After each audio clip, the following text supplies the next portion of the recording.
ناظرین کی خدمت میں سلام و آداب. آپ دیکھ رہے ہیں وائس آف لداخ. آج بدھ ہے اگست کی 6 اور سفر کی 11 تاریخ. آج کی تازہ ترین خبروں کو لے کر میں سعید ہاشم رضوی حاضر. ناظرین سے گزارش ہے کہ تازہ ترین خبروں اور حالات و واقعات سے باخبر رہنے کے لیے ہمارے چینل کو سبسکرائب کریں اور خبریں آخر تک ضرور دیکھیں. آپ دیکھ رہے ہیں آپ کا پسندیدہ news channel voice of Ladakh.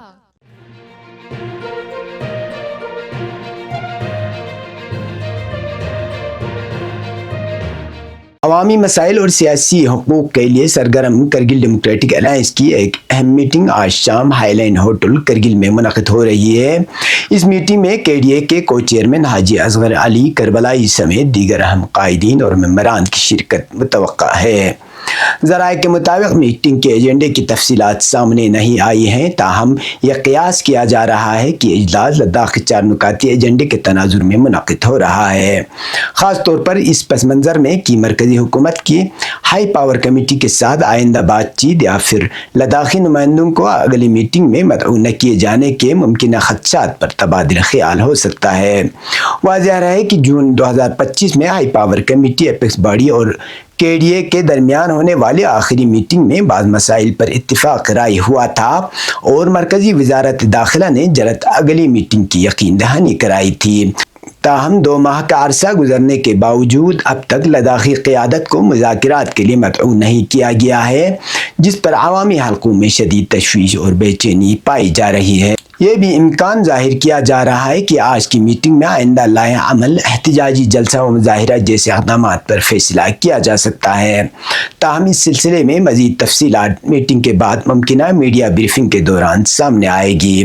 Ladakh کے سیاسی مستقبل اور عوامی حقوق سے جڑے اہم معاملات کے پیش نظر یہ اجلاس خاص اہمیت کا حامل تصور کیا جا رہا ہے. لیفٹیننٹ گورنر لداخ کویندر گپتا نے کہا ہے کہ لداخ کو ایک ممتاز عالمی سیاحتی مرکز بنانے کے لیے انتظامیہ ہر ممکن قدم اٹھائے گی. All Ladakh hotel and guest house association کے وفد سے ملاقات میں انہوں نے کہا کہ بالی ووڈ ستاروں اور معروف شخصیات کو بھی سیاحت کے فروغ میں شامل کیا جائے گا.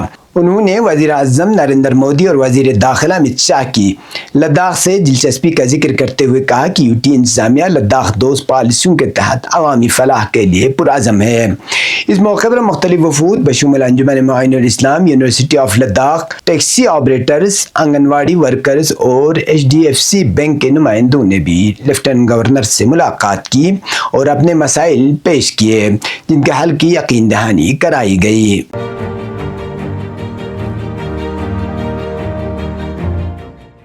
Voice chancellor university of Ladakh professor Saket Kushwaha نے انٹرپرائزنگ لداخ کے تحت 3 روزہ یوتھ انٹرپرینرشپ آگاہی پروگرام کا افتتاح کیا.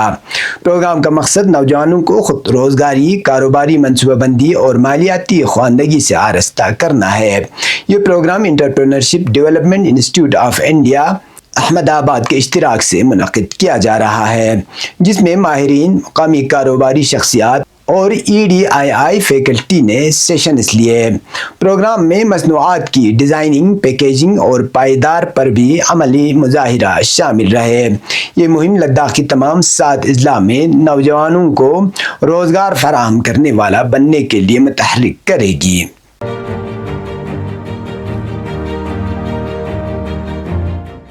نواز رسول سید شہداء حضرت امام حسین علیہ السلام اور شہداء کربلا کے عظیم قربانی کی یاد میں منائے جانے والے چہلم حسینی کی آمد قریب ہے اور دنیا بھر سے عاشقان اہل بیت عراق کے مقدس شہروں کی طرف روحانی سفر پر روانہ ہو رہے ہیں.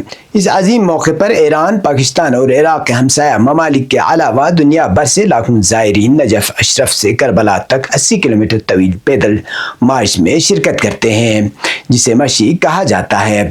دوسری جانب ہندوستان اور دیگر ممالک سے زائرین ہوائی جہاز کے ذریعے نجف اشرف پہنچتے ہیں، جہاں سے وہ عشق و عقیدت سے لبریز پیدل سفر کا آغاز کرتے ہیں. ہر سال کی طرح اس سال بھی ضلع کرگل سے زائرین کی روانگی کا سلسلہ جاری ہے. متعدد قافلے پہلے ہی روانہ روانہ ہو چکے ہیں، جبکہ مزید قافلے ان دنوں دلی کے بین الاقوامی ہوائی اڈے سے عراق روانہ ہوں گے۔ رواں سال کی چہلم حسینی کو سیاسی و عالمی حالات کے تناظر میں انتہائی اہم قرار دیا جا رہا ہے۔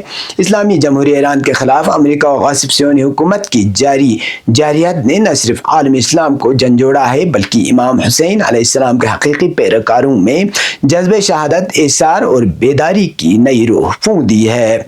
اس پس منظر میں زائرین کا یہ مارچ صرف عقیدت کا سفر نہیں بلکہ باطل کے خلاف عملی اعلان اور حق کی حمایت کا پرامن پیغام بھی بن گیا ہے۔ نجف سے کربلا کے راستے میں ہر قدم پر زائرین کو عراقی عوام اور مقامی تنظیموں کی جانب سے والہانہ استقبال ملتا ہے۔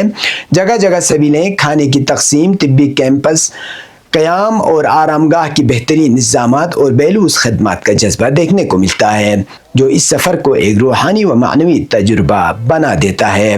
نجف سے کربلا کا سفر بظاہر جسمانی طور پر تھکا دینے والا ہوتا ہے، لیکن زائرین کے لیے یہ روحانی سکون، قلبی اتصال اور شعوری بیداری کا ذریعہ ہے۔ ہر قدم شہدائے کربلا کی یاد، امام حسین علیہ السلام کی مشن کی تجدید اور ظلم کے خلاف قیام کی علامت بن جاتا ہے۔ دعائے خداوند متعال اس عظیم سفر کو تمام زائرین کے قبول فرمائے اور ہمیں بھی اس روح پرور مارچ میں شرکت کی توفیق عطا فرمائے۔ اب پیش قومی اور بین الاقوامی خبریں۔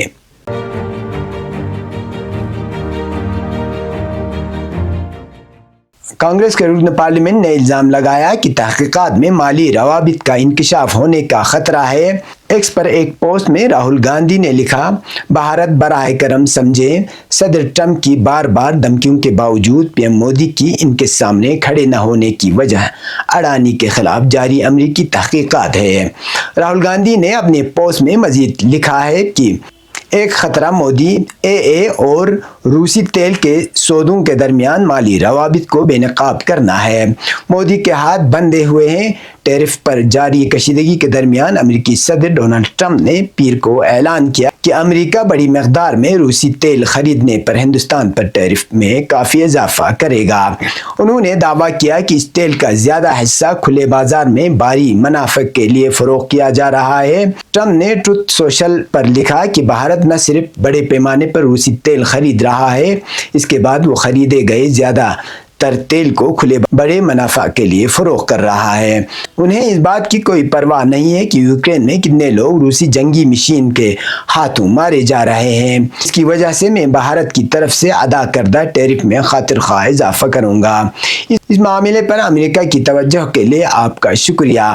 میری اثناء ہندوستان نے قومی مفاد پر مبنی توانائی کی پالیسی جاری رکھنے کے اپنے خود مختار حق کا دفاع کیا ہے۔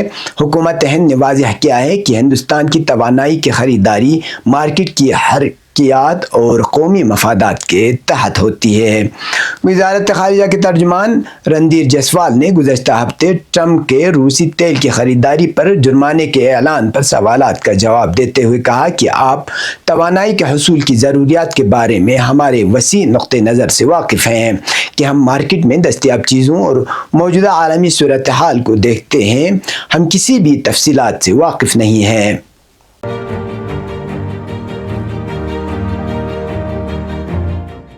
بین الاقوامی سول فرنٹ فلیٹ کے اراکین نے تیونس میں ایک پریس کانفرنس میں بتایا ہے کہ بین الاقوامی فریڈم فلیٹ فلسطین ایکشن گروپ کے زیر اہتمام تیار کیا جا رہا ہے اور اس میں سوار ہو کر غزہ جانے کے لیے اب تک بہت سے بین الاقوامی امن کارکن رجسٹریشن کرا چکے ہیں۔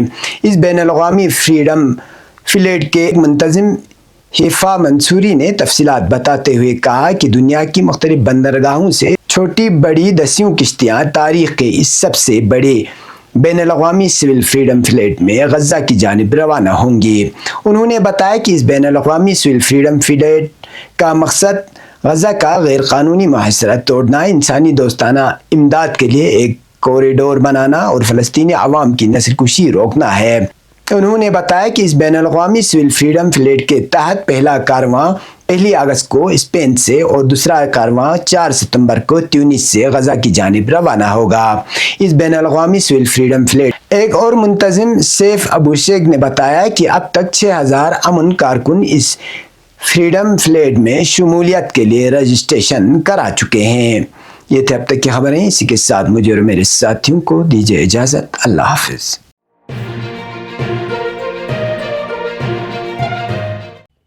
مقامی، قومی اور بین الاقوامی خبروں سے باخبر رہنے کے لیے چینل کو لائک، شیئر اور سبسکرائب کریں، ساتھ ہی بیل آئیکن دبانا نہ بھولیں۔